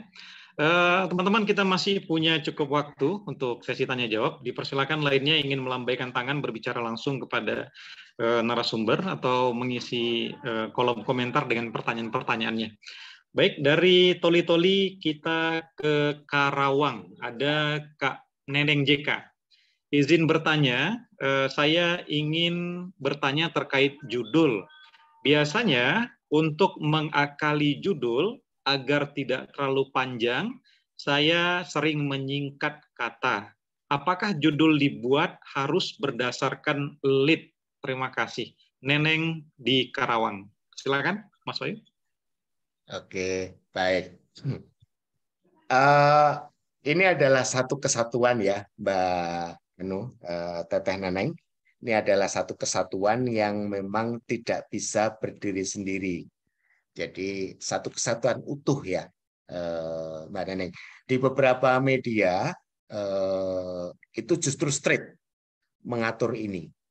Jadi antara judul, lead ya dengan paragraf-paragraf di bawahnya ini harus saling terkait, ya harus saling terkait. Sehingga kalau kita membuat satu isi ataupun opini, itu memang pemilihan judul ini harus harus minimal ya, minimal itu harus sesuai dengan lima figur tadi ya. Mungkin agak sedikit berbeda ya, Teh Neneng ya, agak sedikit berbeda kalau kita membuat cerpen misalnya ya, atau membuat novel misalnya seperti itu ya. Itu yang penting menarik ya, yang penting menarik ya gitu ya.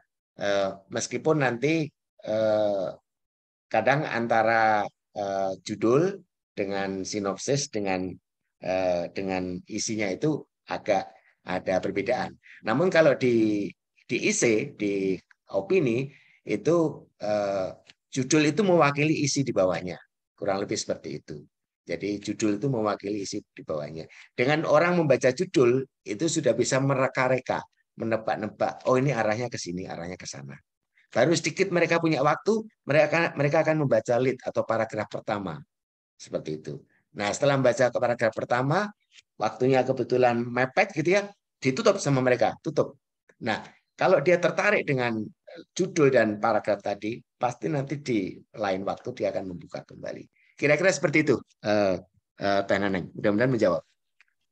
Baik, terima kasih Mas Wahyu. Demikian Kak Neneng di Karawang ya, mudah-mudahan menjawab pertanyaannya dan tadi sudah cukup jelas saya kira.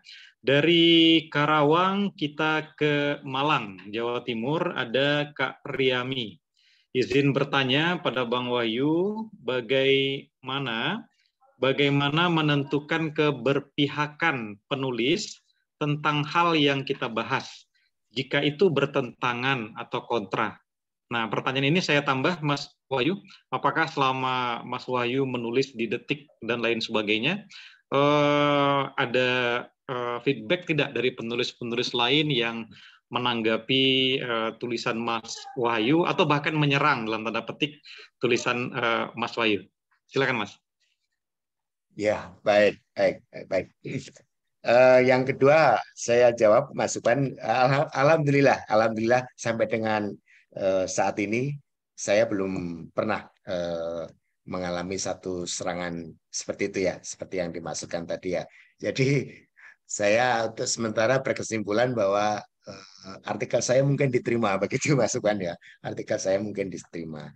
Namun memang tidak tertutup kemungkinan ini kan dinamis ya masukan ya. Ini sangat-sangat dinamis. Kadang kita berpendapat hari ini itu mungkin bisa diterima banyak orang, besok atau minggu depan atau bulan depan kita tidak tahu. Nah maka dari itu peran riset tadi itu memang dalam hal-hal tertentu tuh sangat dibutuhkan.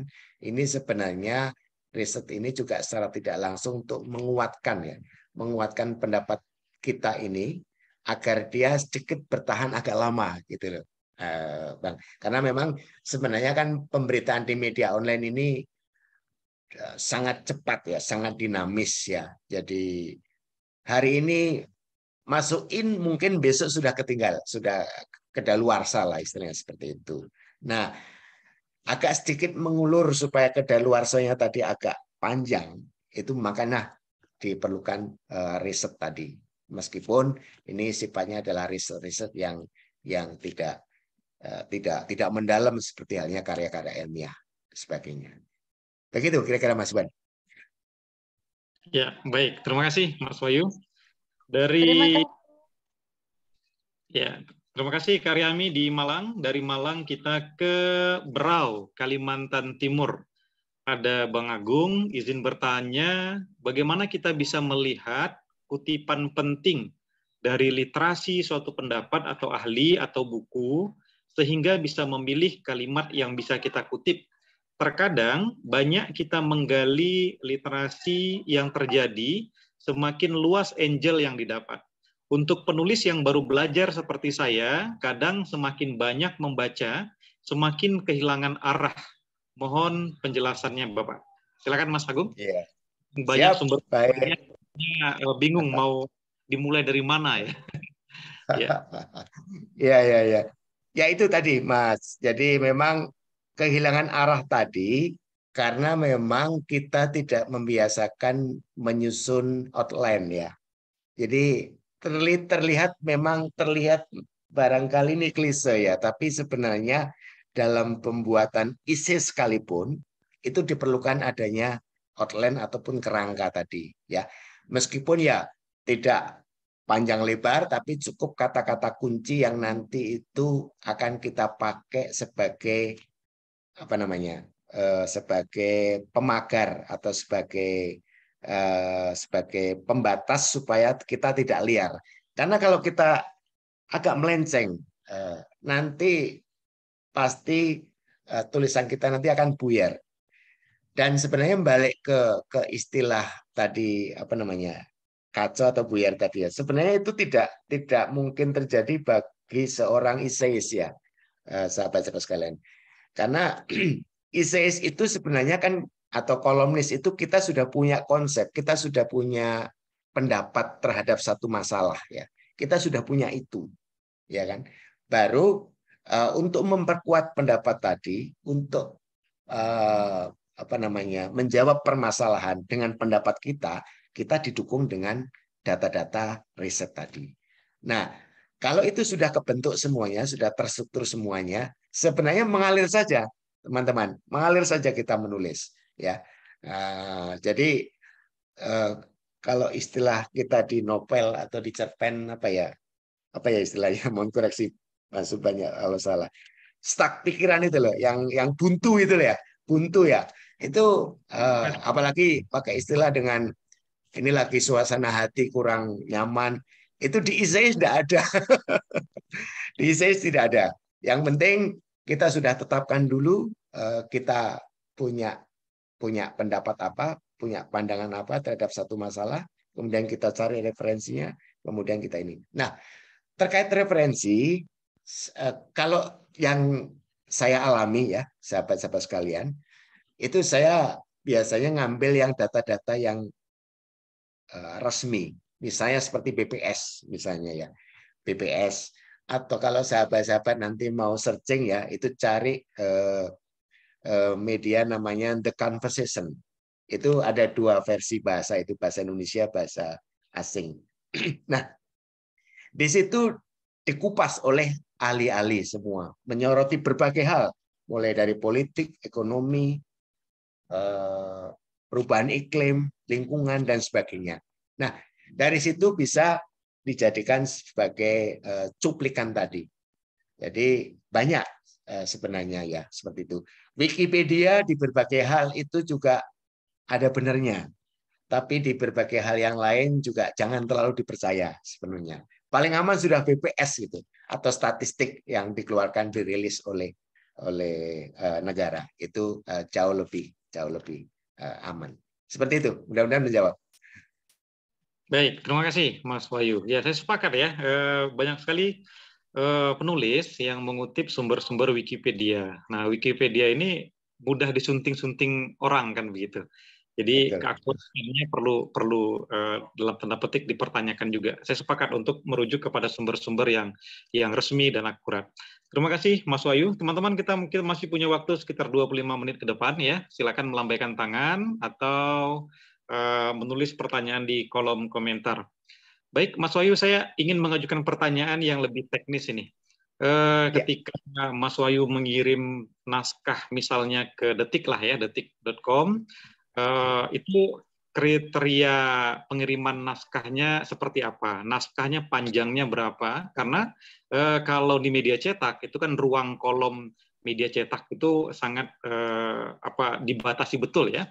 Apakah mengirim ke media-media online ini punya batasan panjang naskah tersendiri, termasuk format pengirimannya, di lampirannya, foto penulis, biodata penulis, dan lain sebagainya. Itu seperti apa sejauh pengalaman Mas Wahyu? Mohon diceritakan kepada kami, peserta kelas tulis daring. Silakan Mas.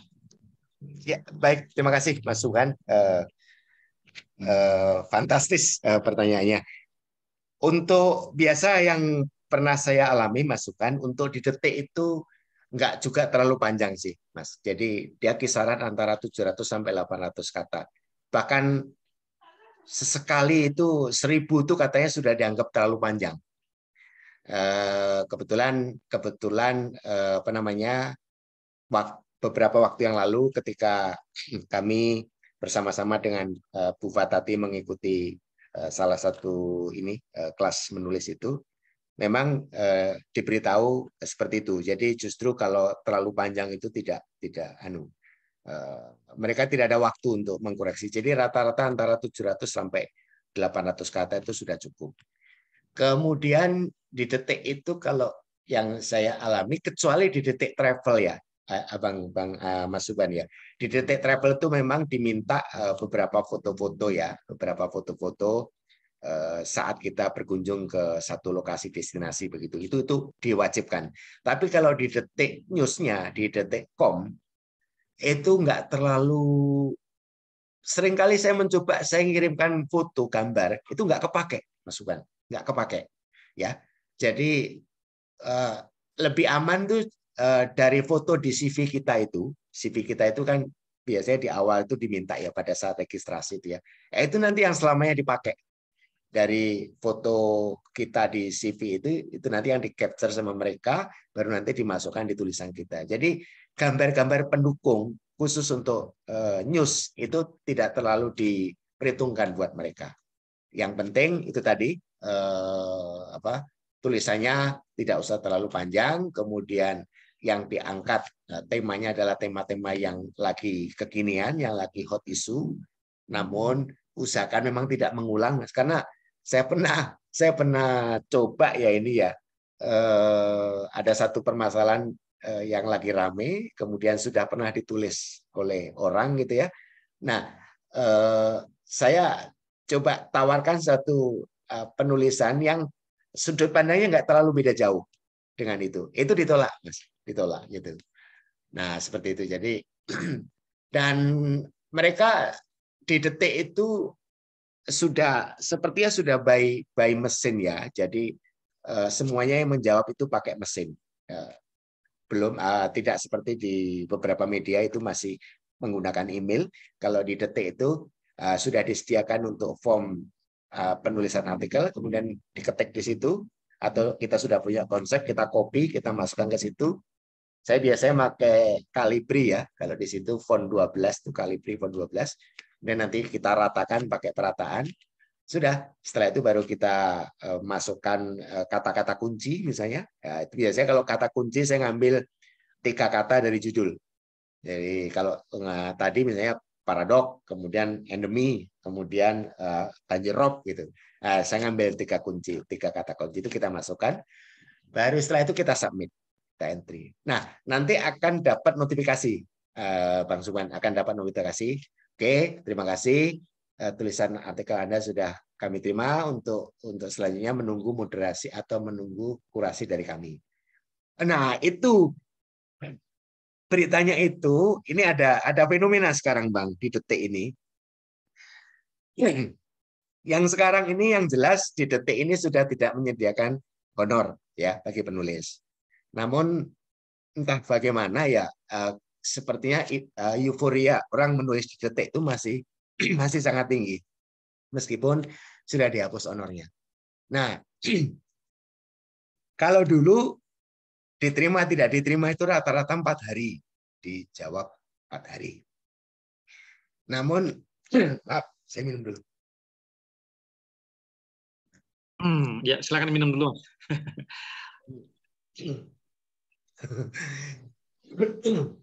Ya, namun yang terakhir kemarin tuh sampai 1 bulan itu Bang, 1 bulan itu baru tulisan kami dapat notifikasi dan ternyata diterima seperti itu. Jadi sekarang waktu sudah nggak ada apa seperti dulu lagi. Jadi suka-suka dia lah, suka-suka dia kira-kira seperti itu. Karena memang jumlah penulis di sana sudah sangat banyak ya. Dan rata-rata sekarang sudah diisi sama ini apa, pejabat-pejabat pemerintah itu, seperti apa ketua DPR dan sebagainya itu. Seperti itu Bang. Ya, baik. Terima kasih Mas Wahyu. Sudah cukup jelas teknis pengiriman naskah ya, salah satunya ke Detik. Tadi sudah bio mesin. Teman-teman bisa mencoba mengirim ke Detik ya dan media-media online lainnya. Dan tentu saja naskah teman-teman akan bersaing dengan penulis-penulis lain yang tentu di era disrupsi digital hari ini penulis-penulis media cetak itu sudah banyak beralih ke media-media online. Nah, tinggal bagaimana kawan-kawan bisa menembus media-media online itu. Ya, silakan minum dulu Mas Wahyu. Ya, banyak pertanyaan dan kita ada lebih kurang waktu sekitar 15 menit ke depan ya. Kemudian pertanyaan berikutnya dari Kak Zamimar Lubis. Di mana ini? Di Sumatera Utara.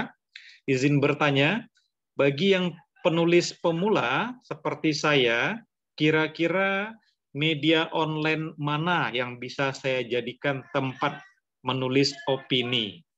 Mohon pendapatnya, Mas Wahyu. Nah, untuk pemula ini, silakan Mas.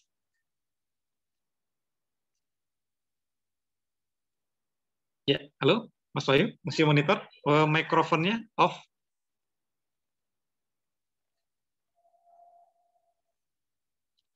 Mikrofonnya off, Mas Wahyu.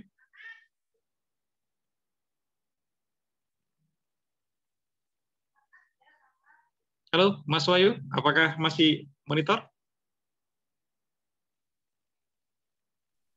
Ya. Oke, Mas Wan. Mohon maaf tadi ambil air. Oh iya, mohon maaf, silakan. Oke. Banyak tadi ya. Tadi seperti yang ditanyakan Bang Safar ya. Kalau untuk media-media dalam tanda kutip belajar ya, itu di Kureta ya. Kemudian di Kumparan. Kumparan sekarang justru sudah diisi dengan redaktur-redaktur milenial, Abang. Jadi banyak sekali dia menampilkan model-model tipe-tipe tulisan yang lebih lebih ke arah inilah anak-anak muda lah seperti itu kurang lebih. Nah, kemudian di Kureta, di Yorse, di suara.com tadi itu juga bisa untuk ajang pelatihan ya. Jadi standar standar SEO-nya itu di mereka itu tidak terlalu ketat ya. Artinya sepanjang minimal memenuhi dasar-dasar penulisan sepertinya sudah pasti bisa lolos, bisa masuk ke sana. Seperti itu. Selain itu juga di media-media di daerah-daerah itu juga sekarang sudah mulai bertumbuh ya, karena banyak dibicarakan itu eh, adanya ketidakberimbangan ya. Jadi ada yang menyebutkan bahwa media-media nasional ya seperti yang besar saya sebutkan tadi itu terlalu terfokus di pemberitaan di sekitar nasional. Nah, ini kurang sekali menyentuh sumber-sumber berita di daerah. Nah, ini ada pendapat seperti itu. Nah, sehingga sekarang media-media tersebut itu selain ada pertumbuhnya media-media online di daerah-daerah, juga tidak sedikit media-media nasional itu yang buka cabang. Buka cabang artinya dia membuka, menskupi, membatasi di daerah-daerah tertentu. Ya, seperti di Detik itu ada Detik Jawa Timur, Detik Jawa Barat, dan sebagainya dan sebagainya. Kira-kira seperti itu. Mudah-mudahan menjawab. Baik. Terima kasih Mas Wahyu. Demikian Kak Zamimar ya, tawaran media sangat banyak sekali. Di Elepsis juga bisa, kalau seandainya anggota Elepsis, kirimkan naskah di website Elepsis atau di majalah digital Elepsis ya, dan di daerah-daerah sangat banyak sekali media. Bahkan di Aceh juga ada potret, di sini ada pimpinan potret ya, Pak Tabrani Yunis. Baik, saya undang Pak Tabrani Yunis untuk ya berbagi pendapat barangkali dengan media potretnya. Silakan Pak Tabrani.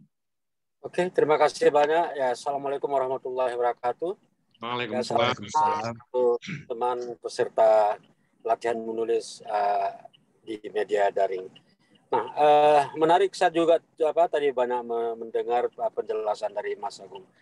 Nah, saya tentu saja tadi saya juga menulis sedikit bahwa saya memberikan informasi dan saya sangat bahagia memuat tulisan para penulis atau teman-teman yang termasuk penulis pemula. Ya, silakan kalau mau ingin melatih diri, saya akan bisa membantu sekaligus juga melakukan editing terhadap tulisan itu. Jadi bisa dikirim ke saya mengelola 2 media. Yang pertama potretonline.com, itu merupakan bentuk online-nya dari majalah potret yang saya terbitkan sejak tahun 2003. Kemudian juga ada majalah Anak Cerdas, itu yang majalah untuk anak-anak, ada bisa cerita anak-anak, boleh dikirimkan ke majalah Anak Cerdas. Itu bisa diakses di www.majalahanakcerdas.com seperti yang saya berikan tadi di informasi. Nah, bagi teman-teman ya saya sangat berusaha mempercepat memuat karya teman-teman. Jadi oleh sebab itu kalau ingin mengirimkan ke majalah potret bisa kirim puisi kah atau cerpen, opini dan apa saja. Nah, caranya tentu saja setelah diketik dengan rapi dan dikirimkan ke potret, lalu dilampirkan, harus disebutkan identitas diri. Misalnya, penulis adalah mahasiswa bulan di bulan misalnya. Lalu dikirimkan 2 foto, karena saya akan akan lebih senang memuat foto penulis sebagai bentuk memberikan motivasi kepada para penulis sehingga dia ketika fotonya muncul di media itu akan memberikan motivasi. Nah, jadi panjang tulisan kalau untuk potret itu ya maksimal 800-an kata. Jadi itu kalau majalah Anak Cerdas untuk cerita anak bisa ya sekitar 400-an atau paling panjang 500 kata. Jadi untuk media-media online sebaiknya tidak perlu panjang-panjang karena memang orang sekarang ini kan berbeda dengan kita membaca di media cetak. Kalau media cetak kan kita bisa lebih lama. Tapi kalau media online orang biasanya lebih senang dengan tulisan-tulisan yang singkat. Jadi dengan senang hati kalau seandainya teman-teman mau apakah tadi misalnya pemula ingin melatih diri untuk menulis ya silakan ya saya dengan senang hati mempercepat kebahagiaan teman-teman penulis.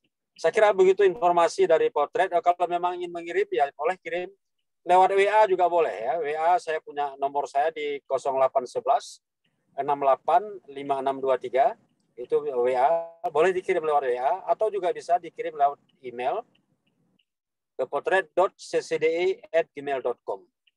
Begitu, terima kasih diberikan kesempatan kepada saya sehingga saya dengan senang hati menunggu kiriman tulisan teman-teman dan bisa diakses kapan saja. Baik, terima kasih Pak. Waalaikumsalam. Terima kasih Pak Tabrani Yunis ya di Aceh.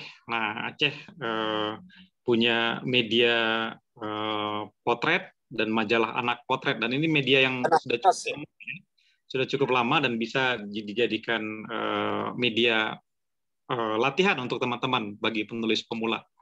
Ya, baik. Terima kasih Pak Tabrani Yunis sudah partisipasi di ruang kelas menulis daring. Selanjutnya barangkali pertanyaan terakhir dari Pasaman Barat, Sumatera Barat, ada Kak Puspadani. Untuk Mas Wahyu, ya izin bertanya, berapa paragraf idealnya panjang sebuah lead untuk artikel media online? Silakan Pak Mas Wahyu. Baik, Mbak Puspa ya, Kak Puspa Pasaman. Terima kasih. Lead 1 paragraf enggak usah terlalu panjang. Saya biasanya menggunakan maksimal 4 kalimat ya. Syukur-syukur 3 kalimat. 3 kalimat juga akan lebih baik ya. Jadi 1 paragraf itu nggak usah terlalu panjang-panjang. Jadi cukup 3 kalimat atau maksimal kalau memang dipaksakan yaitu 4 kalimat. Namun kalau saya pribadi saya sangat jarang menggunakan sampai 4 kalimat, biasanya 3 kalimat. Jadi kalau dibuat urut-urutan itu seolah-olah ya, kalimat pertama itu topik, kalimat kedua itu pembahasan, baru kalimat ketiga itu penutup. Berapa ini ya biasanya antara 45 sampai 50 kata. Itu cukup. Jadi lead itu hanya hanya satu paragraf saja, Kak Puspa ya. Jadi satu paragraf saja yang berisi seperti tadi yang saya sampaikan. Jadi paragraf-paragraf yang lainnya itu adalah paragraf-paragraf pendukung lead ya. Jadi lead-nya itu hanya satu paragraf. Seperti itu. Mudah-mudahan menjawab. Baik, terima kasih Mas Bayu, luar biasa ya. Sebagai pertanyaan terakhir dari saya, moderator, untuk Mas Wahyu nih, barangkali juga nanti sebagai closing statement-nya. Saya melihat sekitar pendidikan, pekerjaan Mas Wahyu ini banyak terkait dengan kepelabuhanan ya, luar biasa. Nah, lalu tertarik menulis nih, ini sejak kapan menulis, proses kreatifnya sejak kapan tertarik menulis, kemudian topik-topik apa saja yang Mas Wahyu tulis, suka dukanya menjadi penulis di media-media online. Tidak tertarik untuk ke media cetak atau memang sudah fokus di media-media online? Berbagi cerita di penghujung kelas ini, Mas Wahyu, sekaligus closing statement untuk kita. Silakan Mas Wahyu. Baik, terima kasih Mas Subhan. Aduh, tersanjung saya jadinya. Untuk media cetak memang masih menjadi mimpi saya, Mas Subhan ya, Bang Subhan ya. Jadi di beberapa kesempatan memang saya juga kepingin jadi bisa dimuat di Kompas misalnya, atau di Jawa Pos, atau misalnya di Tempo misalnya, seperti itu ya. Namun alhamdulillah, mudah-mudahan nanti tidak ada halangan. Mimpi itu akan segera terwujud. Kalau info dari Ibu Fatati nanti di tanggal 1 Juli itu, insya Allah tulisan artikel saya akan dimuat di majalah Ellipsis ya. Yang itu notabene-nya adalah media kertas ya. Nah, itu menjawab mimpi saya, Bang Subhan. Jadi saya tidak mau terkooptasi hanya di satu segmen ya. Ini kan hanya masalah situasi yang memang kecenderungan pembaca itu memilih kemana. Namun sebenarnya antara media cetak dengan media online itu, kalau bagi saya itu masih tetap diperlukan dua-duanya, seperti itu. Kemudian sebenarnya kalau ditanyakan hobi menulisnya itu sebenarnya sudah cukup lama ya Bang ya. Jadi saya mulai masih duduk di kelas di SMP ya, SMP, SD bahkan, SD, SMP, SMA itu sudah menggemari lah hal yang berkaitan dengan tulis menulis, utamanya pada waktu itu ya kayak di mading, atau mungkin kalau ada buletin-buletin yang dikeluarkan oleh sekolah itu saya sering mengirimkan itu.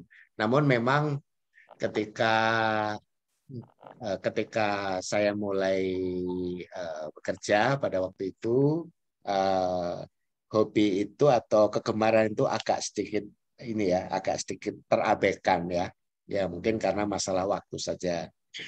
Nah, singkat cerita, kebetulan beberapa bulan yang lalu atau persisnya tahun kemarin, kebetulan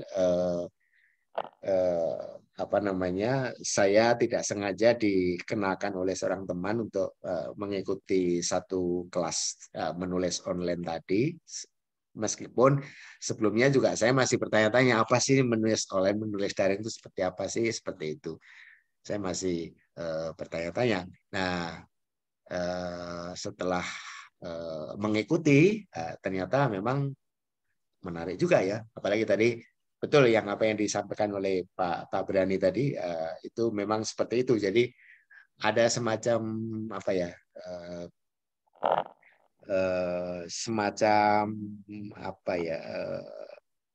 jadi semacam motivasi gitu ya, dan ada sedikit kebanggaan atau pride ketika kita berhasil menuangkan satu buah pikiran, kemudian itu diapresiasi, bisa dimuat di media manapun itu. Saya merasakan ada satu kebanggaan gitu. Bang Sukwan ya. Jadi itu saya rintis kira-kira tahun lalu ya untuk media online ini, dan hingga saat ini memang rasanya ini menjadi sesuatu yang saya begini, sahabat-sahabat sekalian ini juga sekaligus mungkin memotivasi ya. Kalau bagi saya secara pribadi barangkali eh, eh, bukan bukan ini ya, bukan eh, diseminasinya dari karya kita atau tulisan kita ini ya. Namun sebenarnya lebih jauh daripada itu, justru yang kita harapkan itu adalah dari tulisan-tulisan yang kita yang beredar di media itu, nanti pembaca itu akan melihat bahwa itu ada penulis ini, si Wahyu katakanlah seperti itu, dengan karakter tulisan seperti ini, dengan topik-topik tulisan yang sering diangkat oleh mereka seperti ini. Nah, itu dengan sendirinya akan membentuk satu apa ya, personal branding ya, personal branding seperti itu.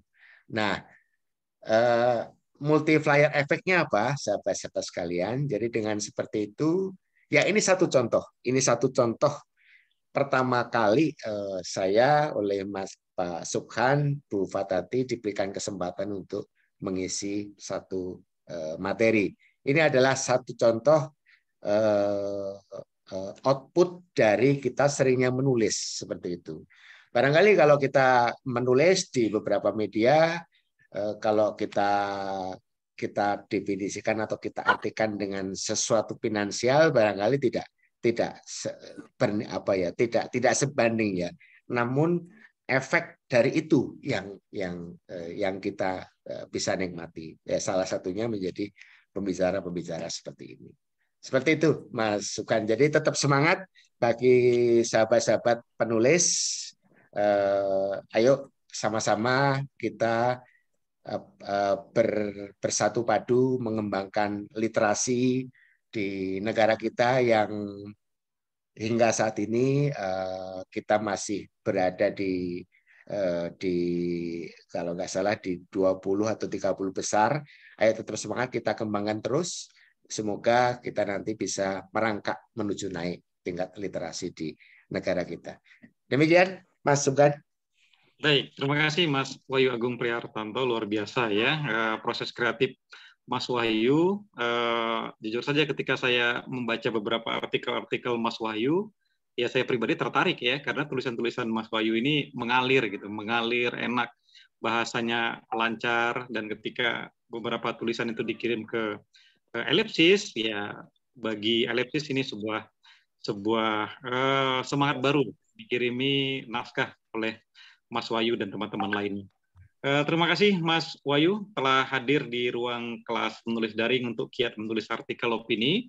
Dan teman-teman, apa yang disampaikan oleh Mas Wahyu tadi sepanjang 2 jam terakhir itu semuanya daging semua ya, daging semua, ilmu semua. Nah, silakan semua akan berpulang kembali kepada teman-teman untuk segera menulis atau tidak. Karena media-media online hari ini di mana saja dari Sabang sampai Merauke jumlahnya itu ribuan ya, ribuan, dan silakan menjadi gelanggang, menjadi medan berjuang teman-teman, bahwa nanti tujuannya tentu seperti dikatakan oleh Mas Wahyu, tidak semuanya finansial, ada branding, ada peluang-peluang lain di situ yang mendukung kerja-kerja profesional teman-teman di bidang apapun. Kita ucapkan banyak terima kasih kepada Mas Wahyu Agung Prihartanto. Ya, terima kasih Mas, sehat dan sukses selalu. Dan terima kasih teman-teman peserta kelas menulis daring. Kelas malam hari ini kita tutup dengan membaca hamdalah dan kita bersua pekan depan dengan topik lainnya. Perbanyak maaf, moderator, saya Muhammad Subhan. Terima kasih. Assalamualaikum warahmatullahi wabarakatuh. Waalaikumsalam warahmatullahi wabarakatuh. Terima kasih Mas Wan, terima kasih teman-teman, Pak Tabrani, terima kasih. Sama semuanya, terima kasih. Kembali ke tim kreatif untuk menutup pintu kelas. Ya, terima kasih.